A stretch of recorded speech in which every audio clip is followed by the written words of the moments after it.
So here's a question. I'm reading these verbatim. This is not my words. He's a member of the audience. I phrased the question this way. I'm just the messenger. Please don't be mad at me. Brad Lander has gone out of his way to say that selling and shrinking the Brooklyn Heights Library is a good idea. Which of the candidates would stand up to him on this, and in what way? Who wants to take that first? Mr. Biviano, you seem I would, yeah. This has been my whole thing. Back to you. My whole thing is, if I get elected and I don't save this library, I'm going to take it personally. If I don't get a full-service hospital at Litch, I'm going to take it personally. I'm going to feel bad. I'm going to feel accountable. There's no accountability with anybody in elected office today. But I would take on Brad Lander very specifically. It's the working families BerlinRosen machine who controls Levin, Squadron, Socorro, de Blasio. We got it, Forest City Radnor. They even represent, BerlinRosen even represents the Brooklyn Public Library. How could that exist? In the legal world, they would be disbarred overnight. And Jonathan Rosen is an attorney. So the ethics, where are the ethics? Why won't you call them out, Peter Socorro? There is no ethics. We're going to lose our library because there's no ethics in government. And that's what I care about. And that's progressive, standing up for the right thing.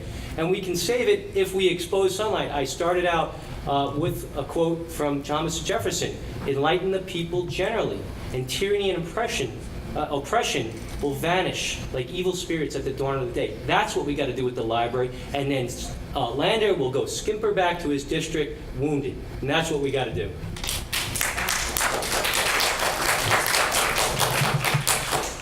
Ms. Simon, you can come. Yes. To answer your question, of course I will stand up to Brad Lander with regard to the library. I have stood up to lots of people who have proposed ideas that aren't in the public's interest. We need to have our public libraries. It is a public resource. It should be publicly funded. It shouldn't be monetized. And we shouldn't be selling off pieces of our library to fund some other library. What we need to do is to take a look at funding all of our libraries. The Mayor Bloomberg cut funding for the libraries drastically, and it has set this sort of a domino effect through the public library system. I'm very pleased that our borough president has committed to providing more funding through the borough president's office for the Brooklyn Public Library. We need those funds, and we need to come together to find ways to make sure that our libraries better serve our public. They are the gateway to new Americans. I have always believed in our libraries. I have worked hard to save the Pacific Branch, for example, which is the first Carnegie Library in Brooklyn and the first children's library anywhere in New York City. And I don't believe that it is safe. Right now it seems to be off the block, but if we don't work at a sustainable way to fund our public libraries, nothing will be sacred, and they will just sell the most expensive real estate. That can't be how we sustain our public libraries. Mr. Socorro. I'm glad the question got asked. The library system's incredibly important. You know, I was kind of one of these kids who was in the library a lot every day in high school reading the Times. I wasn't the most popular kid, but I really care about libraries, and not just because they're great places to get books, but because they're incredibly important for education for kids, and they're incredibly important for people who are unemployed to look for work. Contrary to what people think, the library of Brooklyn Heights and Cadden Plaza is not used exclusively by folks of upper income. In fact, predominantly it's not. It's a very diverse mix of people from all around the district, all around the area, racially, ethnically, in all sorts of socioeconomic categories. It's a diverse group.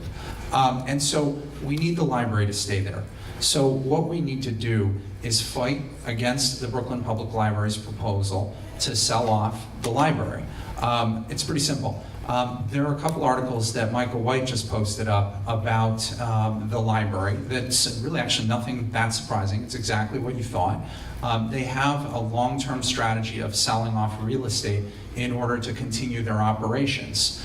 That's the wrong strategy. What we need is to put the library system as a whole in a better funding situation. So I'm glad that Joan Millman worked on this issue very energetically, but what we need to do is to get the Brooklyn delegation to unify around funding for the library system as a whole. So that takes pressure off the system, stops the cuts, just like there are to every other public service. Now, in the instant situation of the Brooklyn Heights Library, we need to preserve what's there, including the business library, which should not be moved to Grand Army Plaza. That doesn't make any sense. This is the commercial area. Why would you have a business library next to Prospect Park? It's sort of common sense suggests that's not a good idea. So that library needs to be preserved. The Brooklyn Public Library System needs to stop monkeying around with the numbers, pretending that, for example, the air conditioning is a multi-million-dollar expense.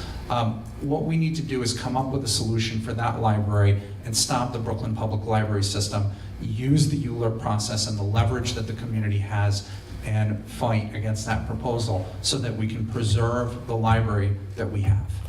You fired this Thank question you. about Brad Lander in that question. Supported to endorse his Socorro. Yeah, so Brad is one of my supporters. I think the world of Brad Lander. I'm proud to have his endorsement, and I'm proud to have the other endorsements of the other folks who are supporting me. So I disagree. What we need to do is preserve the library system.